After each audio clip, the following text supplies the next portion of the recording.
Thank you for being here. First on News Worth Knowing, South Africa has fallen in love with cons. Big celebrations of whole communities that share a love for one specific thing. Most famously, we have Comic-Con, with everyone dressing up in their favorite comic book superhero outfits. And this weekend, a brand new con arrived in South Africa. People in Pretoria, make some noise for the all-new Apartheid Con!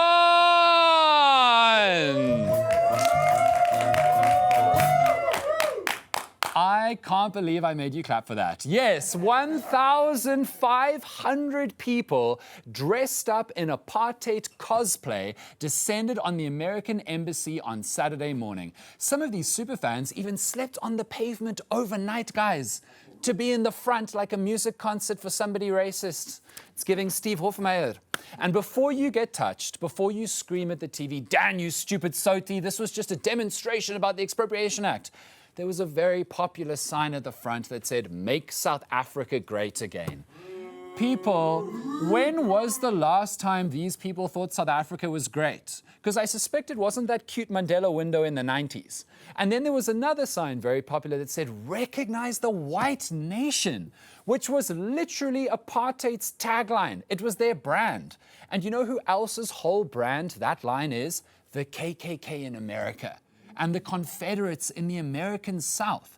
We all know the influence that American politics has on these people. So let's be real about what we were looking at. We were looking at white supremacist ideology wrapped up in a twisted interpretation of Christianity. That's what it was, just like the KKK. But this little stunt also needs context, because you may have seen it all over the news this weekend, but best estimates guess that there were only 1,500 people at Apartheid Con, which is tiny. Guys, I'm in WhatsApp groups with more members than that. This little khaki flash mob does not represent the views and feelings of most Afrikaners. This was genuinely just a bunch of khaki-wearing Confederates. So for convenience, I'm not going to say Afrikaners about this group anymore. We need to be specific about this group of people we're talking about. So let's give them their own name. In fact, you know what? I'll be nice. Let's even make it Afrikaans. What do we know about them? They're a bunch of khaki-wearing Confederates, which in Afrikaans is 'n klomp khaki confederasie. Ka. You know, that kind of fits. I look forward to your angry letters. Afrikaners are going through a lot right now. Ironically, Trump's offer to resettle the refugees has caused painful divisions among Afrikaner communities. Many prominent Afrikaners, including top commercial farmers, have said that they aren't leaving and nobody they know is. Many people at this Ka rally said that too, weirdly enough. One person at the rally said that they won't leave South Africa, they just thought it was important to show up. Did you have nothing? Was there no rugby on Saturday morning? Many Ka ralliers actually said that AfriForum didn't speak for them, even though it was AfriForum's lobbying that contributed to Trump's offer. AfriForum rejected the resettlement offer, so they aren't good enough for the Ka. And then there are many decent, rational Afrikaners who live in this cute little thing called the world, who have hated the last few weeks, hated how Afrikaners have been misrepresented by just a few Afrikaners, and hated how they themselves have been silenced by the extremists.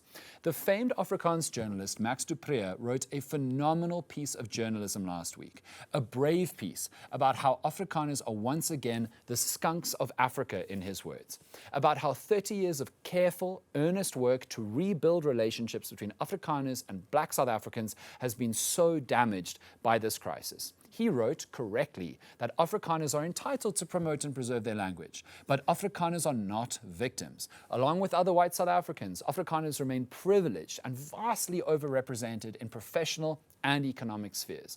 In fact, to use his exact words, Max du Preez also wrote, quote, "If you are an Afrikaner reading here, please speak up and let your fellow countrymen and women know in every conceivable way that not everyone is like Flip and Carly and Ernst and Dirk and Jaco." And he is right, even though it is certainly hard to do right now, and many Afrikaners who agree with him are now feeling awfully silenced and erased. But they need to speak up, because if they don't, all we have, South Africa and the rest of the world, to speak on behalf of Afrikaners is AfriForum, Solidarity, and this Ka, claiming to represent millions and millions of people and leading the rest of South Africa to feel enraged by them. If there aren't any other voices speaking up, then those are the voices. So please, moderate, reasonable, South Africa-dwelling, real-world occupying Afrikaners, use your voices, because your community is going through a crisis internally right now and externally. Does that make sense? Yes.